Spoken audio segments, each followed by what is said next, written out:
আনুষ্ঠানিকভাবে আজ রাজ্যের সেচ মন্ত্রী মানস ভূঁইয়ার হাত ধরে তৃণমূলে ফিরলেন পুরুলিয়া পৌরসভার প্রাক্তন চেয়ারম্যান তথা 6 বারের কাউন্সিলর শামীম দত্ত খান এবং তার পুত্র সোহেল দত্ত খান। বিধানসভা ভোটের আগে এই যোগদানে শাসক দলের যে অনেকটা শক্তি বৃদ্ধি হলো, এমনই জানালেন পুরুলিয়া জেলা তৃণমূল নেতৃত্ব। রাজ্যের সেচমন্ত্রী মানস ভূঁইয়ার হাত ধরে কংগ্রেস ছেড়ে আবার তৃণমূল কংগ্রেসে যোগ করলেন পুরুলিয়া পৌরসভার প্রাক্তন চেয়ারম্যান তথা 6 বারের কাউন্সিলর শামীম দত্ত খান এবং তার পুত্র সোহেল দত্ত খান।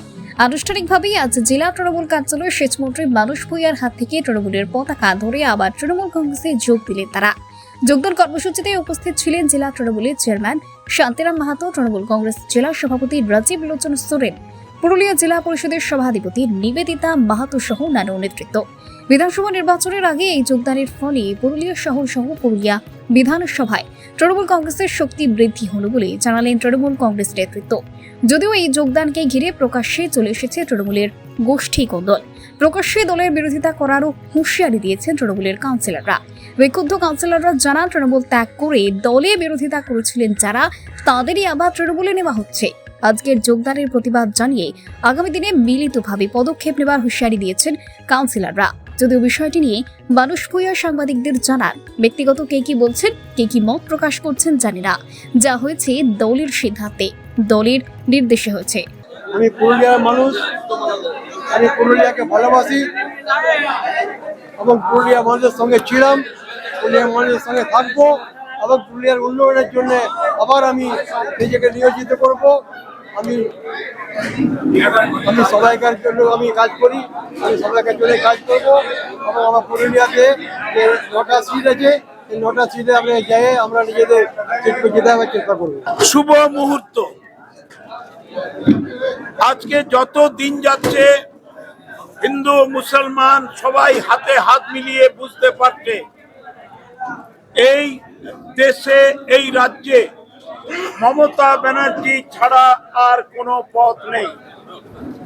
তৃণমূল কংগ্রেস এবং তার সর্বোচ্চ নেত্রী মমতা বন্দ্যোপাধ্যায় আর আমাদের প্রধান সেনাপতি, সাংসদ, লোকসভার আমাদের দলের নেতা অভিষেক বন্দ্যোপাধ্যায় যেভাবে বাংলার মানুষের অধিকার রক্ষা করছেন,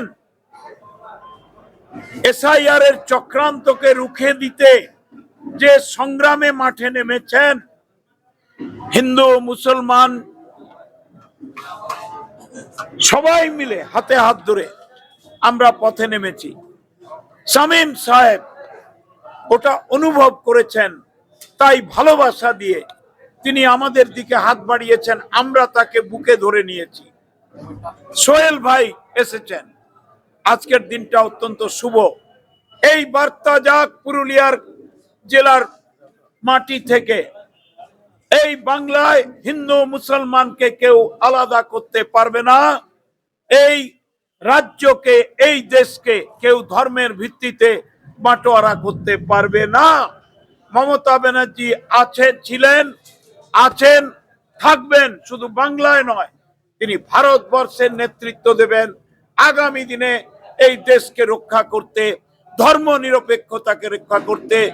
আর নির্বাচন কমিশনের বেহিসাবি ব্যভিচারী পদক্ষেপ এবং বিজেপির যে ধর্ম ভিত্তিক বিভেদমূলক রাজনীতি, তার বিরুদ্ধে তিনিই প্রধান নেত্রী, এটা আবার প্রমাণিত হলো। আজকে যোগদানের আগে দলীয়ভাবে শহরে তৃণমূল একাধিক কাউন্সিলর, যারা প্রাক্তন কাউন্সিলর, তারা আজকে বৈঠক করে এই যোগদান নিয়ে বিরোধিতা করেছেন। কি বলবেন?